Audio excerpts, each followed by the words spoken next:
Thank you, David. What a beautiful day. One when we can get out of our driveway.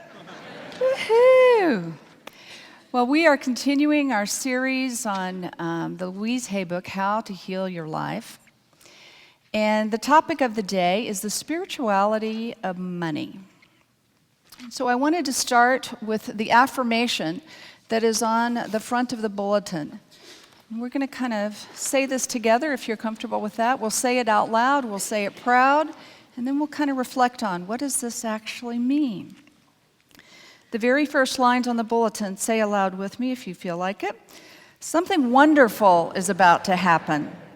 I release my fear of failure and disappointment and use my talents and treasures to live life abundantly. Oh, what a beautiful day. So what is it that is keeping us from living life abundantly?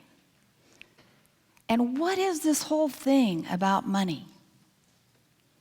Does anybody have any money? That is going to be our first little project here.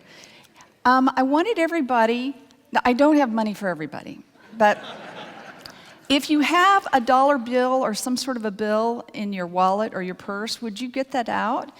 And if I realize some people don't even carry money anymore. It's not quite as much fun if you do this as with your debit card, but I guess you could hold your debit card, and I have some extra dollars if somebody needs one. Anybody need a dollar? Thank you, Janet. Anybody else? Victor, anybody need a dollar? This is really important that every person has money for this exercise. Okay, oh, Chris, you need a dollar. Here you go. Okay, oh, you got a dollar. Okay, here we go. Oops, I probably should have taken out a loan today.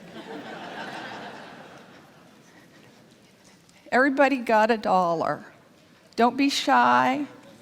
Oh, George, yes, of course. Isn't this fun? Handing out money, I should do this more often. Somebody back here didn't have a dollar. Oh, hang on, I got one left. You get this one.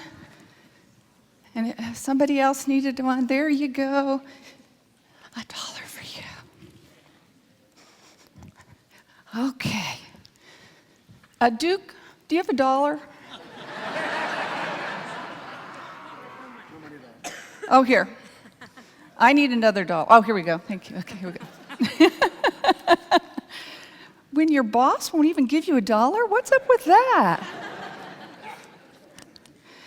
So let's just kind of hold this in our hands. You know, we spend a lot of time thinking about money. And we have a lot of various thoughts about it. When you hold this money in your hand, what comes to mind? Maybe money is easy to get. Maybe money is a struggle. Maybe money is my friend.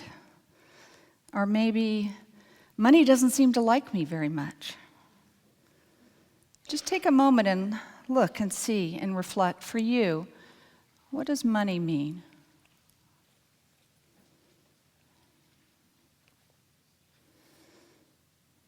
You know, it's funny because it's really just sort of a piece of paper. And yet how much meaning and influence it has on our life.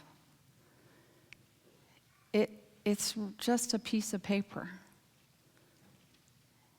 And yet we spend so much time chasing after it and thinking about it and wanting it or giving it away or whatever it is that we do with our money. And so this very first thing of something wonderful is about to happen. It might be something wonderful about money. And so this phrase that we can say again and again to ourselves, something wonderful is about to happen, carries with it both an expectation to look for the good and also a responsibility to aspire with our actions. How are we aspiring to create something good in the world around us.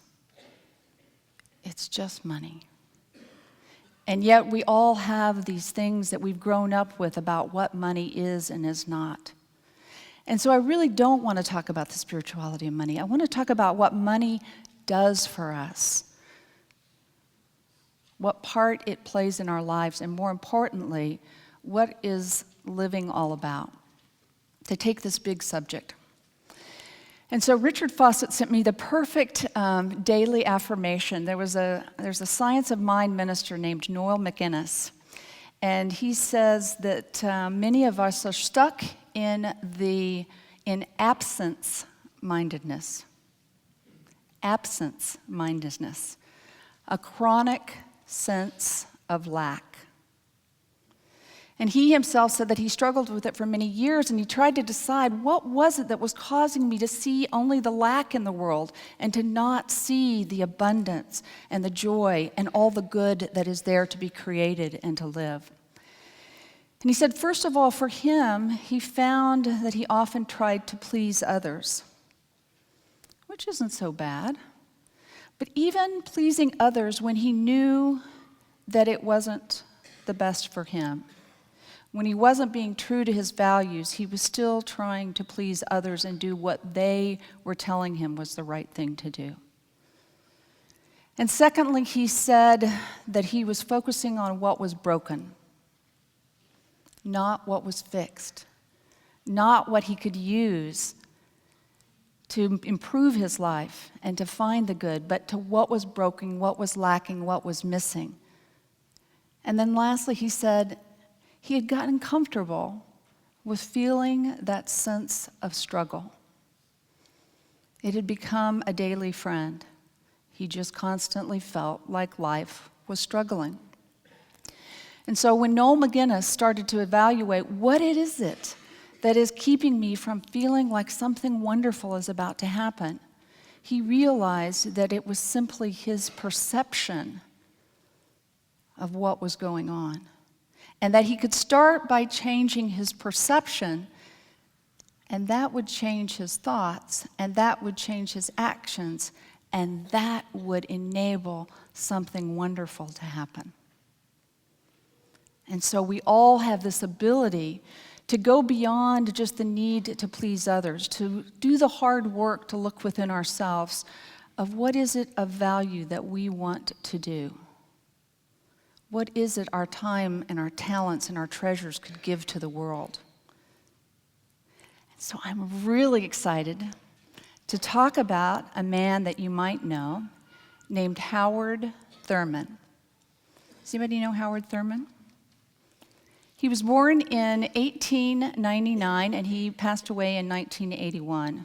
He was an author, a philosopher, a theologian, an educator, and a civil rights activist. And he wrote something so profound that I thought felt so perfect for what we're talking about. And Howard Thurman said, "Don't ask yourself what the world needs. Ask yourself what makes you come alive. And then go do that. Because the world most needs people who have come alive." So it seems wonderful to be able to quote Howard Thurman, because Howard was an African American born in Dayton, Florida in 1899. Now just imagine going back to that time period. Imagine growing up as a young African man in a highly segregated society where public school only went to grade 7. And so Howard's family decided that they wanted to send him to high school. And they had to send him to Jacksonville. They paid for his tuition, and they bought him a train ticket. And he went to the station with his bag and was ready to get on the train. And the conductor told him that the bag would be an additional charge. And Howard Thurman didn't have the money for the bag. And so he said that he sat down on the station steps and simply cried, his dreams shattered. And all he remembers is about that time, a black man walked by in a set of overalls, said something to the conductor, paid the charge for the bag. And Howard Thurman got to get on the train and go to Jacksonville because of it. And Howard Thurman said that that moment was so special to him that 65 years later, when he wrote his autobiography, he dedicated it to that man in the overalls that just happened to be walking by in that moment. But because he said that man was the man who restored his broken dream. Howard Thurman went on. He graduated from high school, graduated from college, and was ordained as a Baptist minister in 1925. He had a church in Oberlin, Ohio, and he just took it upon himself to be this continuous learner, open to the possibilities, to see what the world was about. And he continued to study, and he came across a man named Rufus Jones. And Rufus Jones is actually, he was a Chinese immigrant. He lived in South China, Maine. I didn't even know there was a South China, Maine, but apparently. And it was a Quaker society. So here was this Chinese immigrant growing up in South China, Maine, being a Quaker, coming in contact with Howard Thurman. And Howard described this as a watershed event in his life when he started to understand the power of peace. And you think about the Quaker practices of sitting in the silence, much like what we do here on Sunday mornings. And he said that his philosophy began to change when he came in contact with Rufus Jones, because he started to realize the power to stress activism, rooted in faith, guided by spirit, and maintained in peace. Howard Thurman was so ahead of his time that in 1932 he wrote an article about the power of sitting in relaxation, which starts to sound a little bit like meditation. And think about this. This is an African-American Baptist minister in 1932 talking about something that sounds a lot like meditation. Talking about a man that was willing to release any fear of failure or disappointment or judgment or being ostracized. He simply wanted to see what worked. And what he was starting to discover is that people who felt oppressed, even though they had a fear for their oppressor, that along with that fear arose rage and hatred, and that those destructive forces were not helping overcome the oppression. And so he went in 1936 and took a group of ministers to meet Mahatma Gandhi. And Mahatma Gandhi and he ended up becoming fast friends and had a dialogue for the rest of Gandhi's life. And Gandhi was the one that convinced him to look back at his own religion to find what he could learn in order to be this activist from a place of peace. Gandhi felt like in Hinduism he had found that ability to resist with pacifism. And so when Howard Thurman looked back upon Christianity, he realized that was Jesus' message, was to reach out to everyone, that we are all equal, that we all deserve to be respected and honored. And he took that message, reflecting now upon combining what we read in the New Testament with passive resistance, and started to use this in his thoughts for the civil rights movement that was in its embryonic stage. This was 1936 when he met with Mahatma Gandhi. And then in 1944, he joined with a white minister in San Francisco named Alfred Fisk. And he started one of the very first multicultural churches. How amazing is that? He felt like joining together and being a diverse culture and not segregating ourselves in any way, and being able to be peaceful and supportive about it, that was the path to liberation. And so he actually wrote a book called Jesus and the Disinherited. It really was a good book. It wasn't that sad. And he said something that I wanted to read that I thought was so powerful. Even as he was talking about this sense of being oppressed, he asked the question, how can we manage the fear of the white man's power and not be defeated by our own rage and hatred? And so this became his life's work of finding this way to strive for activism rooted in faith, guided by spirit, and maintained in peace. And it just so happened that Howard Thurman was classmates with Martin Luther King Jr.'s father. And so Martin Luther King Jr. had an opportunity to meet Howard, and Howard took him on as his mentor and his encourager, supporter. And Martin Luther King Jr. learned a lot about these philosophies of peaceful activism, peaceful resistance, nonviolent changes that we can make to ourselves and to the world. And what Howard Thurman recognized, that if we were truly going to transform the world, we had to start by transforming ourselves. And those are the messages that he gave to Martin Luther King Jr. So if we trace it back from Martin Luther King Jr.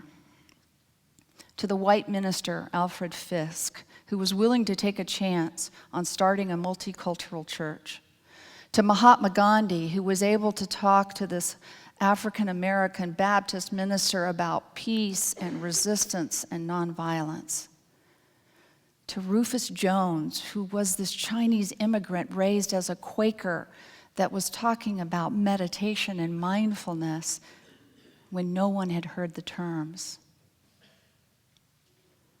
And we trace it back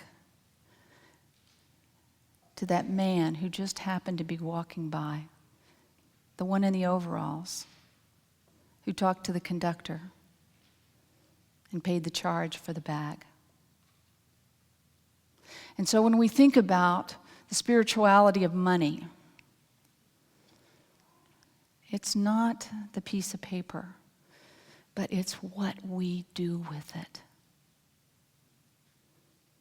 And so that was what Howard Thurman and Alfred Fisk and Rufus Jones and Martin Luther King Jr.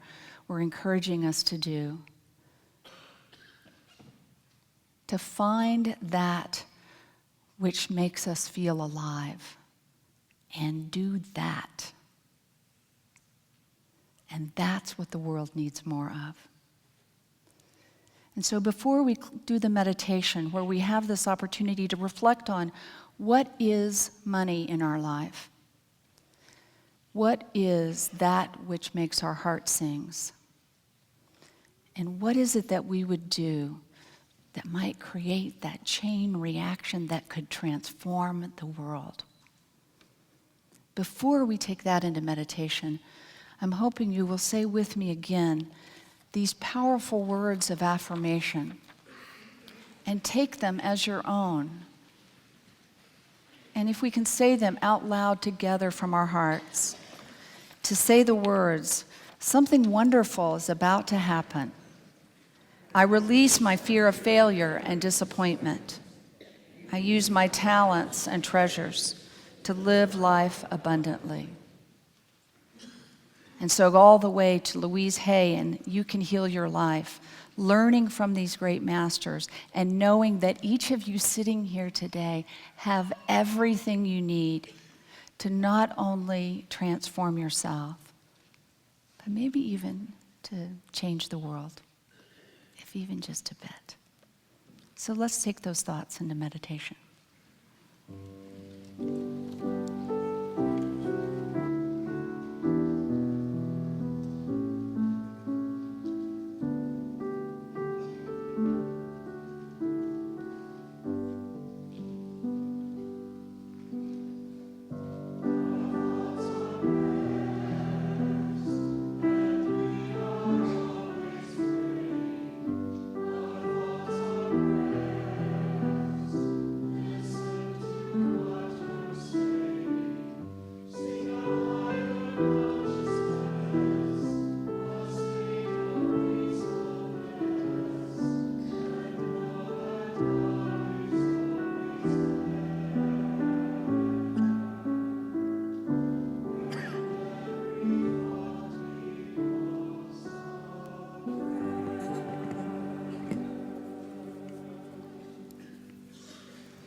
So as we take this very precious time to just be with ourselves, to silently be supporting and encouraging each other, taking a few slow, deep breaths.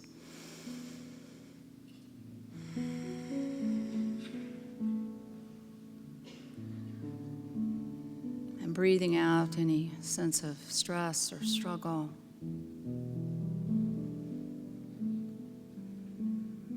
And breathing in a sense of light and love.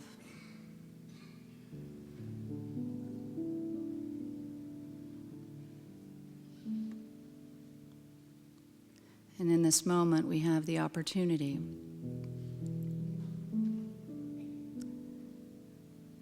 to reflect upon how we show up in life. What is ours to do? What is it that makes our heart sing? How might we live abundantly?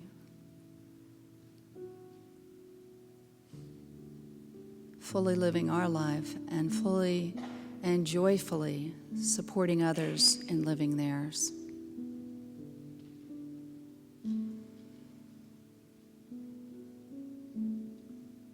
In this moment,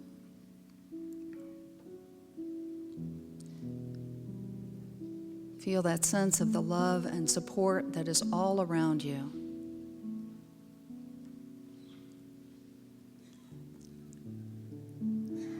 We are creating this sacred space.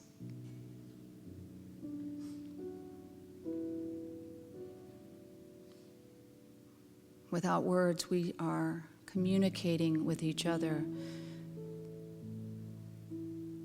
that this is the place where we can rest our weary minds, rest our weary bodies, and be refreshed, rejuvenated.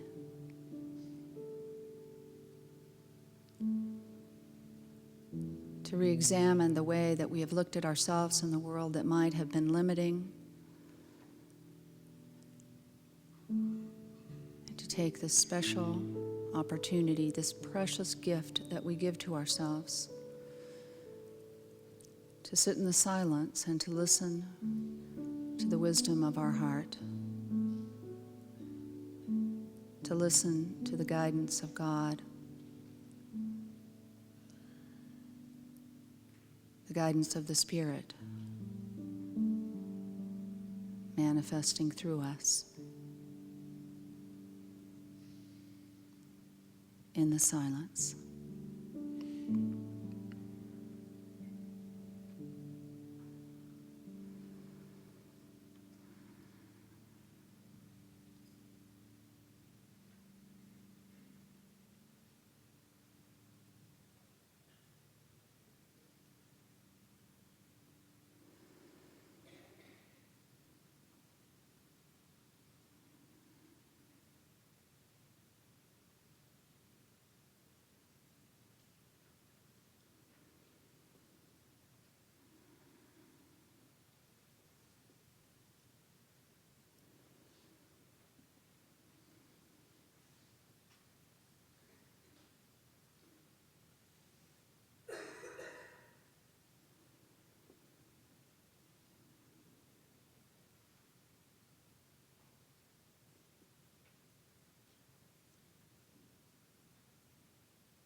as we leave the silence behind.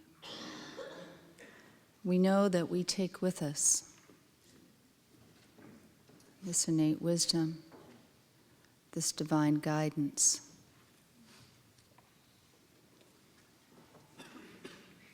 We know that we have this opportunity to ask ourselves what makes us come alive, and then go and do that. Because what the world most needs are people who have come alive. And so it is.